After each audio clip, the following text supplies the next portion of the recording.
আগামী ২৬শে নভেম্বর কেন্দ্রীয় ট্রেড ইউনিয়ন ও স্বতন্ত্র ফেডারেশন সমূহের ডাকে সারা ভারত সাধারণ ধর্মঘটের সমর্থনে বাইক মিছিল করল এসইউসিআই কমিউনিস্ট দল ও গণসংগঠন ডিএসও, ডিওয়াইও ও মহিলা সাংস্কৃতিক সংগঠন। সোমবার কেশিয়ারি দাঁতন এলাকার বিভিন্ন অঞ্চলে ধর্মঘটের সমর্থনে বাইক মিছিল পরিক্রমা করে। বড়া, ভসরাঘাট, নছিপুর, কেশিয়ারি, হাতিগেরিয়া, খাজরা প্রভৃতি এলাকায় প্রচার চালানো হয় দলের পক্ষ থেকে।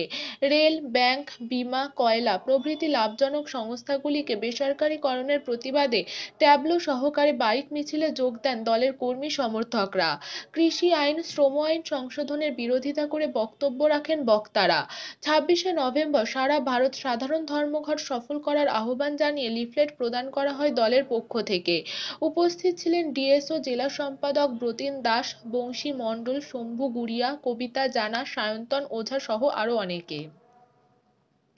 চরম নির্মম অত্যাচার নামিয়ে এনেছে, তারই প্রতিবাদে আগামী ২৬শে নভেম্বর আমাদের প্রিয় সংগঠন এআইইউটিইউসি সহ ১০টি কেন্দ্রীয় ট্রেড ইউনিয়নের ডাকে ভারত বন্ধের ডাক দেওয়া হয়েছে।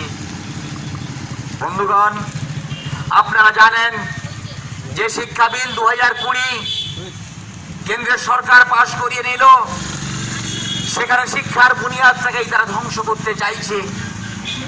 আগামী দিন এমন হতে যাচ্ছে, টাকা যার শিক্ষা তার, এই ব্যবস্থা কি মেনে নেওয়া যায়? আপনাদের সামনে আমরা এই প্রশ্নটুকু রেখে যেতে চাই। আগামী দিন এমন হবে, অর্থ যার হবে শিক্ষা তার হবে, এমন করে আমাদের দেশের প্রাতঃস্মরণীয় মনীষীরা স্বপ্ন দেখেননি।